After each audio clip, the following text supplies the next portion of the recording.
Bonjour à tous et bienvenue.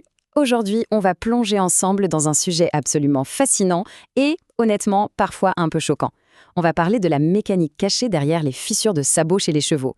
C'est douloureux, c'est grave, mais on va voir ensemble comment la génétique, la forme du pied et parfois nos propres erreurs provoquent ça. Et surtout, on va découvrir les incroyables traitements médicaux qui permettent de réparer tout ça. C'est parti!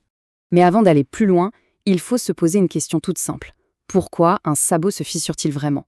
Il faut absolument casser un mythe, ici et maintenant. Une fissure, ce n'est pas juste une petite égratignure en surface, vous savez, comme un ongle cassé chez nous. Pas du tout. C'est un problème de structure profond. Ça provoque une douleur terrible et une inflammation chronique à l'intérieur même du pied du cheval. En fait, c'est vraiment comme une grosse faille dans les fondations d'une maison. Alors, voici comment on va procéder pour cette explication. On va voir 1. Le problème des fissures, 2. Les causes de cette déformation, 3. Le danger du mouvement, 4. Le nettoyage et le soutien chirurgical, 5. Comment stabiliser et reconstruire le sabot, et enfin, la prévention, la nature et notre conclusion. Chapitre 1. Le problème des fissures. Voyons ce qu'il en est réellement. La réalité de ce problème est franchement brutale. Quand on observe ce genre de fissure très sévère sur le pied d'une jeune jument pur sang, on comprend très vite pourquoi elle refuse de poser la patte. La douleur est intense. La profondeur de la faille est choquante, et il y a un truc super important à noter ici. La fissure ne commence pas en bas, au niveau du sol, elle démarre très haut, à environ 3 ou 4 cm juste en dessous de la couronne, là où le poil s'arrête. Le bas du sabot, lui, est en fait pratiquement intact. Historiquement, on a vu des tentatives vraiment désespérées pour régler ça. Par exemple, sur un étalon quarter horse très musclé, on a déjà essayé de stabiliser une fissure en utilisant des clous de fer à cheval, littéralement comme des points de suture, le tout combiné à un fer avec des pinçons latéraux. Spoiler, c'est un échec total. Pourquoi ? Eh bien parce que ça revient à mettre un pansement sur une jambe de bois. Ça ne règle absolument pas le vrai défaut mécanique qui a causé la fissure au tout début. Ce qui nous amène naturellement au chapitre 2, les causes de la déformation. Quand on analyse la forme globale du pied, tout devient clair. Une mauvaise conformation saute souvent aux yeux. La partie avant, ce qu'on appelle la pince, est trop longue et part complètement vers l'avant. Et à l'arrière, les talons poussent selon un angle très aigu, on dit qu'ils sont fuyants. Ajoutez à ça une mauvaise ferrure, genre des fers une taille trop petite, et bam, vous créez un effet de levier mécanique catastrophique qui va littéralement plier la paroi du sabot. Et là, c'est crucial de faire la différence entre la vraie mécanique et les vieilles croyances. On est souvent tenté de pointer du doigt le pinçon du fer à cheval en disant qu'il a affaibli la paroi.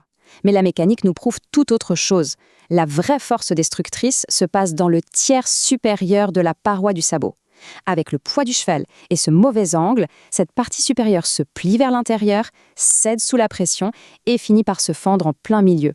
Chapitre 3. Le danger du mouvement. Et c'est là que ça se complique. C'est un véritable cauchemar mécanique qui se répète à chaque pas du cheval. Quand il lève la jambe, un espace vide s'ouvre grand entre les deux moitiés du sabot. Jusque-là, d'accord. Mais dès que le pied vient s'écraser sur le sol pour prendre le poids, la moitié supérieure vient carrément chevaucher l'autre moitié. Vous imaginez ? Ce frottement constant déchire les tissus à l'intérieur et provoque une inflammation chronique atroce. Le terme médical pour cette catastrophe, c'est le mouvement indépendant. Imaginez encore notre maison. Si les fondations sont coupées en deux et qu'une moitié s'enfonce dans le sol pendant que l'autre remonte, tout ce qui est construit au-dessus va s'effondrer. Tant qu'on a ce mouvement indépendant, la fissure n'a aucune chance de guérir. Aucune. Et pire, cette inflammation constante risque de détruire pour toujours la capacité du sabot à fabriquer de la nouvelle corne saine. Allez, passons aux solutions. Chapitre 4. Nettoyage et soutien chirurgical.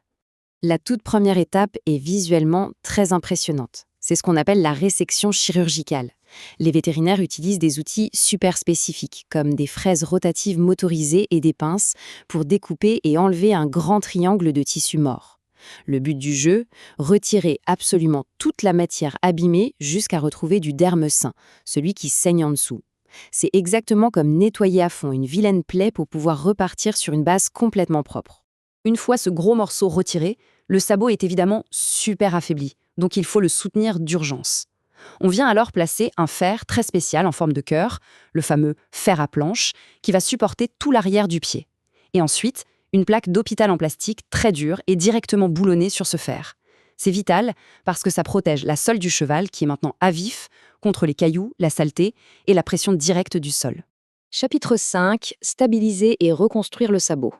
C'est là que la médecine moderne fait des merveilles. En résumé, notre plan de bataille médical tient en 4 étapes super claires. 1. La résection des tissus morts, ce qu'on vient de voir. 2. La protection avec la plaque d'hôpital. 3. L'immobilisation totale avec un plâtre. Et 4. La reconstruction finale avec de la résine. Alors, pour figer ce sabot à 100% et stopper enfin ce chevauchement douloureux, on utilise une méthode radicale. On enveloppe tout le pied, le fer compris, dans une bande de plâtre spéciale qui s'active à l'eau. En quelques minutes, c'est dur comme de la pierre. Bien sûr, on ajoute un bon rembourrage en feutre à l'arrière vers les talons pour être sûr que ce plâtre super rigide ne crée pas de blessure de pression. Au bout d'environ 6 semaines, on enlève le plâtre. La guérison est en bonne voie, mais le cheval a besoin de pouvoir remarcher normalement. C'est ici qu'intervient l'Equilox. C'est une résine acrylique médicale ultra résistante. Les vétérinaires vont s'en servir pour reboucher l'énorme trou laissé par l'opération. Ça va agir comme une corne complètement artificielle, super solide et permanente, qui va remplacer la structure manquante. Et là, la transformation est juste incroyable. Le sabot est entièrement reconstruit avec cette fameuse résine jaunâtre. Et attention, elle ne fait pas que boucher un trou. Elle redonne au pied sa vraie forme géométrique. La paroi à l'avant retrouve la bonne longueur, sans cet effet évasé, et les talons, à l'arrière, repoussent enfin bien parallèles. Le sabot retrouve sa biomécanique parfaite, et le cheval peut même reprendre la compétition en toute sécurité. Enfin, chapitre 6, prévention, nature et conclusion. Vous savez, c'est fascinant de se dire que l'environnement naturel ne fait pas tout. Prenez l'exemple d'un cheval sauvage dans le bush australien, un milieu sec et théoriquement idéal. Eh bien, il peut tout à fait développer des fissures dramatiques si son pied pousse trop et s'évase. C'est la mécanique qui compte, pas seulement le lieu de vie. À l'inverse, avec un bon traitement, une fissure sévère, comme celle de notre jeune jument pur sang du début, a fini par pousser vers le bas puis disparaître complètement. Aujourd'hui, elle a un sabot parfait, totalement sain, et elle marche pieds nus sans la moindre douleur. Au final, comprendre ces mécaniques cachées rend les soins qu'on apporte à nos animaux tellement plus efficaces. Cette explication prouve bien que derrière chaque symptôme qui a l'air effrayant, il y a toujours une logique physique à comprendre et à corriger. Abonnez-vous pour plus de vidéos simples et éducatives.